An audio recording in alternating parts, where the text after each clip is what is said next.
ವಿಷಯ ಪದಾರ್ಥಗಳಲ್ಲಿ ವೈರಾಗ್ಯ ಯಾರಿಗೆ ಸರಿಯಾಗಿ ಮೂಡಿಲ್ಲ, ಭಾಗವತ ಶ್ರವಣದಿಂದ ಅದು ಮೂಡ್ತದೆ.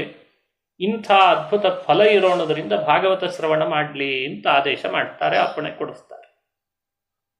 ಅದನ್ನೇ ಜಗನ್ನಾಥದಾಸರು ಶ್ರವಣ ಮನಕಾನಂದವೀವುದು, ಭವಜನಿತ ದುಃಖಗಳ ಕಳೆವುದು, ವಿವಿಧ ಭೋಗಗಳಿಹ ಪರಂಗಳಲಿತ್ತು ಸಲಹುವುದು, ಭುವನ ಪಾವನ ಬೆನಿಪಲಕುಮೀಧವನ ಮಂಗಳ ಕಥೆಯ ಪರಮೋತ್ಸವದಿ ಕಿವಿ ಒಟ್ಟಾಲಿಪುದು, ಭೂಸುರರು ದಿನ ದಿನದೀ.